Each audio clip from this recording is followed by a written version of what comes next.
Thank you. Well, I'd like to start by just saying thank you so much for spending some time to find out a little bit more about the work that Make Space for Girls are doing. We're a campaigning charity, and we're campaigning to try and make parks and similar spaces more welcoming to teenage girls. And when we started to draw together the evidence base for our campaign, one of the things that we wanted to do was to talk to teenage girls. And one of the things that we found when we talked to them was this sort of response from Lily. When we were asking her, what do you like about parks? What do you like less about parks? What do you do in parks? Her answer was very simple. Why would I go to the park? There's nothing there for me. And that's really what we're trying to change. At the moment, teenage girls are badly served by a lot of parks, and we just need to unpick why that is. And part of the problem, a big part of the problem, is that when facilities are built for teenagers, they're almost always skate park, Muga basketball court, that sort of fenced pitch area, and then a BMX track or a pump track or something for sort of wheeled sports that isn't a skate park. And what we see in practice, and I think, you would all see this when you go around your own parks, is all of these spaces are dominated by boys and young men. The only exception to that is if a pitch has been hired to be used by an all-girls team. But when they're in free play, these spaces are all dominated by boys and young men. Another thing that we often see is that this triumvirate of facilities is actually enshrined in policy documents, in play strategies, in planning councils. It's all written down. It's in black and white. And that's what means we keep perpetuating these issues. I've just pulled out a couple of areas. One, that's a local council play area audit and action plan that was done in 2020, so relatively recent. And what they say their ambition is, our aim is to provide activity zones for young adults of 12 plus years in all the major settlements, e.g. Muga, skate park, BMX track, etc. And they're using the phrase young adults. But what they're not recognising is those are all facilities that, if they are installed, will be dominated by boys and young men. They won't serve young adults of 12 plus. And another one, this is a more nationwide one, and I'm sure a number of you will have come across the Fields in Trust guidance, which is called Beyond the 6 Hectare Standard. And this is a standard that's used for deciding, how much space needs to be allocated for sports and physical activity. And they talk about LEAPs and NEAPs, these smaller play areas. But then they say these play areas can be complemented by other facilities, including multi-use games areas and skate parks, etc. And what we see time and time again is because this particular set of guidance is adopted by councils and is used by developers, that there's immediate default to the Muga and skate park. And we've even heard examples of a developer saying to a council, no, the Fields and Trust guidance says you get a Muga or a skate park. So we're going to give you one of those. So these baked in provisions in our guidance can be a real issue for trying to make space more inclusive. Let's just look at those two in a little bit more detail and think about some of the data. Skate parks, this data is from Skateboard GB, which is our national governing body on skateboarding. 85% of skateboarders are male and 80% of them are under 18. So that's a lot of missing teenage girls there. And what the research shows us is that boys often drive girls away from the skate park through exclusion and harassment. Now, pausing there, when we talk sometimes, people say, oh, but I go to the skate park with my 9-year-old. And when I go, it's really nice. Everybody's really helpful. Everybody's really inclusive, and there's no bad language at all. So how do we square these two visions? Are they completely different skate parks? No, they're not. But what we are seeing is that adults are a great enforcer of equality and fairness and better behaviour. And in the same way that a lot of the sexual harassment that goes on in school doesn't occur in front of the teachers, the behaviour that leads boys to drive girls away from the skate park doesn't occur in front of the parents. And that's something that we need to sort of just keep in mind. There's been some quite interesting research in the US where they put activity trackers on teenagers, and they found that living near a park makes it more likely that a teenage girl will do exercise, which is fantastic, because that's what we all want to happen. But actually, living near a skate park lowered the amount of exercise taken because it was deterring the girls from going into that space. Multi-use games areas, hard surface play areas, they are used more by boys than girls. There's very little data that's been collected about Muggers, but we did a park survey, a very nice multi-use games area down in the southwest, and we observed 60 people using that Mugger over the course of a fine spring weekend. Of those 60, 3 were girls. There were no women, they were all girls. So, a very low percentage of use by girls. There's data that shows the girls play much more actively in a playground that doesn't have this sort of hard surface. And these surfaces are very open to territorialization. They're prescriptive, they're fenced, they can have single entrances, and they often don't feel safe to girls, but also to quite a lot of boys. Why does any of this matter? You could say we've had Muggers and skate parks for years. Some people like them, some people don't. Does it really matter? And we say, yes, it does matter. There's a basic principle of fairness. Why shouldn't girls have facilities in parks that are designed to meet their needs? And then there's health. We all know what inactivity does to people's physical and mental health, and the amazing role that being in parks can play, particularly for populations where the park may be their main access to green space and nature. Safety.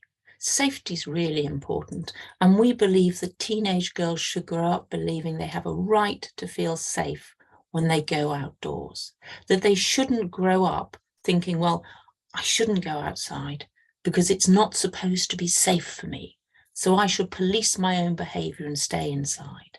We think that's wrong. And then finally, there's the law. There's Article 31 of the UN Convention of the Rights of the Child, and that enshrines the right to play for all children and young people up to the age of 18.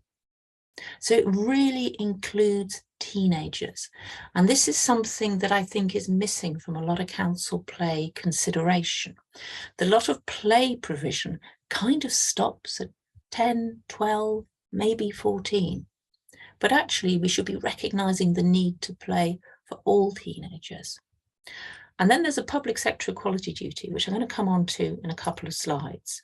But that's an important legal obligation for local authorities and for councils. Now, this slide gives us a bit of data, and I apologise because it's quite a dense slide. But actually, I think that's important because the weight of evidence behind building the case that we need to change is really significant. The evidence is absolutely there.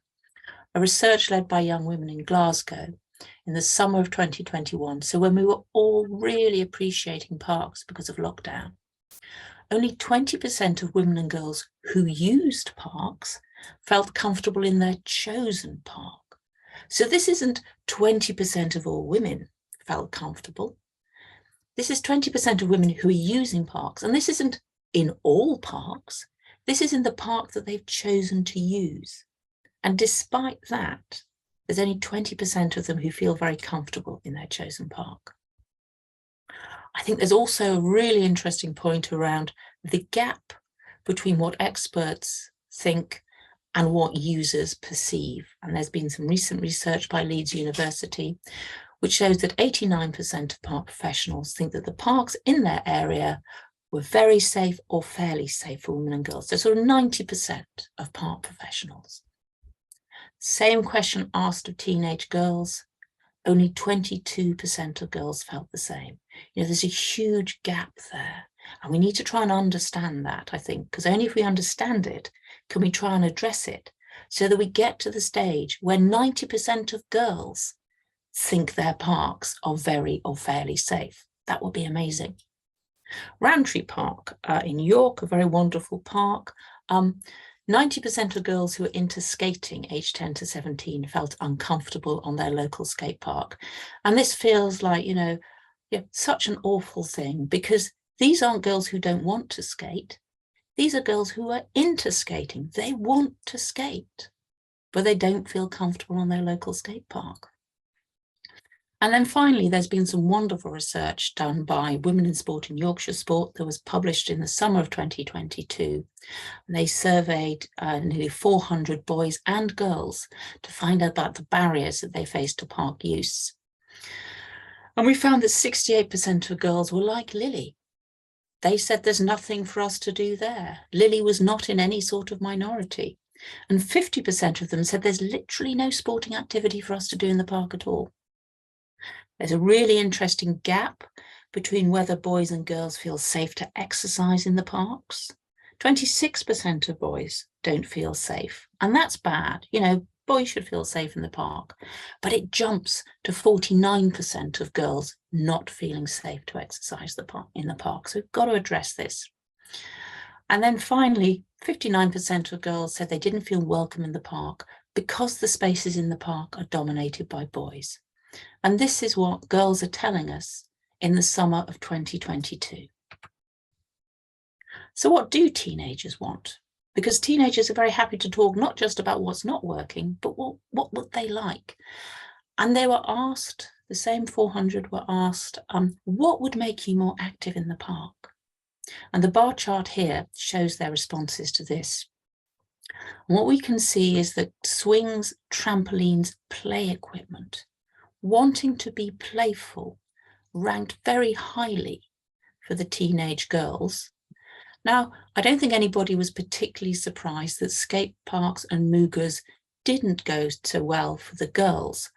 But I think what a lot of people were quite surprised by was that they didn't actually rate very highly with the boys either. We can see the multi-use games area, 39% of boys. So a substantial minority, but still a minority. Skate park, 31%. The only thing that was less popular than the skate park was a music and dance space, which is kind of, quite an unusual and unexpected, I think, result. I mentioned the public sector equality duty. Public sector equality duty requires public authorities, local councils, when they're making decisions, to proactively consider three things. They need to consider how to eliminate unlawful discrimination. They need to consider how to advance equality between the advantaged and disadvantaged groups. And they need to consider how to foster good relations between advantaged and disadvantaged groups. And what we can see from the data that we've just looked at is that teenage girls are currently disadvantaged when it comes to the provision for teens in parks.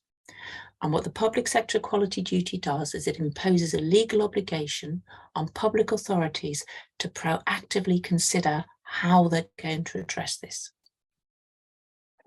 So I just want to finish by a few words about, what might change look like? And I think what we'd emphasize is that this is about the need to create parks that work better for teenage girls, non-binary young people, and the boys who don't use Muggers, skate parks, and BMX tracks. It's not about painting things pink, and it's not about separating boys and girls.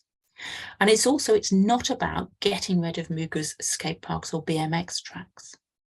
But what it is about, it's about creating spaces that work more inclusively for all of our young people. We need to think about these spaces differently, not to reach for the provision that says, something for our 12+ young adults, it's a Mugger, it's a skate park, it's a BMX track. We've got to think differently about this. I think it's really important that we engage with girls and other minoritized genders to understand the barriers that they face and what would make things better for them.